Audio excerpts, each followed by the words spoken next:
أعوذ بالله من الشيطان الرجيم. بسم الله الرحمن الرحيم. السلام علیکم ورحمۃ اللہ وبرکاتہ.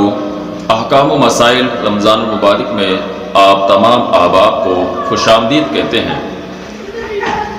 امید ہے کہ آپ صحت و ایمان کی اچھی اور مضبوط حالت میں ہوں گے.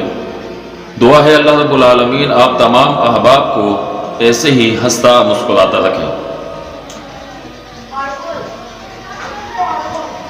اگر کوئی بھول کر کھا پی لے روزے کی حالت میں تو اس کے حوالے سے ہمیں کیا کرنا چاہیے؟ اکثر لوگ حالت روزے میں ہوتے ہیں اور بھول کے کچھ کھا لیتے ہیں یا پی لیتے ہیں اور وہ سمجھتے ہیں کہ ان کا روزہ فاسد ہو گیا، باطل ہو گیا، اور وہ اپنا روزے کو کھول دیتے ہیں، توڑ دیتے ہیں. آئیے اس کے بارے میں پیارے پیغمبر علیہ السلام کی حدیث ہماری کیا رہنمائی کرتی ہے. بخاری مسلم کی روایت ہے. سیدنا ابو ہریرہ رضی اللہ تعالیٰ عنہ اس کے حدیث کے راوی ہیں. فرماتے ہیں من نسیا وهو صائم فاکل او شرب فلیتم صومه فانما اطعمه اللہ وسقاه، کہ اگر کوئی شخص بھول کر کھا لیتا ہے، پی لیتا ہے حالت روزے میں، وہ روزے کی حالت میں ہے، تو اسے چاہیے کہ اپنا روزہ مکمل کرے، اپنا روزہ پورا کرے، کیونکہ فَإِنَّمَا أَطْعَمَهُ اللَّهُ، اسے اللہ رب العالمین نے کھلایا ہے، وَسَقَاهُ، اور اللہ رب العالمین نے پلایا ہے. اور ترمذی کی یہ روایت ہے، اس کے الفاظ ہیں فَإِنَّمَا هُوَ رِزْقٌ رَزَقَهُ اللَّهُ، کہ یہ اللہ رب العالمین کی طرف سے رزق عطا کیا ہوا ہے جو اللہ رب العالمین نے اسے عطا کیا ہے.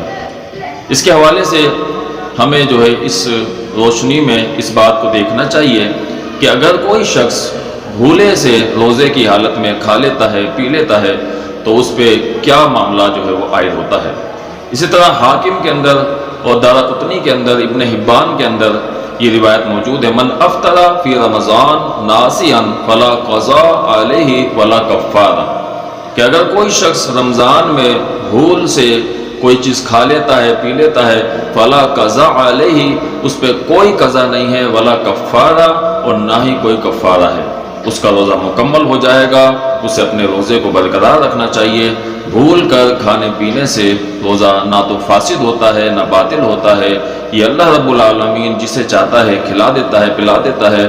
بس بات کا خیال رکھنا چاہیے کہ اگر کوئی چیز غلطی سے آپ نے کھا لی ہے تو جیسے ہی یاد آ جائے اس کو جو ہے وہ جتنا منہ میں ہے اسے تھوک دینا چاہیے اور اپنے روزے پہ قائم رہنا چاہیے. اللہ رب العالمین سے دعا ہے کہ اللہ رب العالمین ہمیں قرآن و حدیث کے مطابق دین کی صحیح سمجھ عطا فرمائے، عمل عطا فرمائے. السلام علیکم ورحمۃ اللہ وبرکاتہ.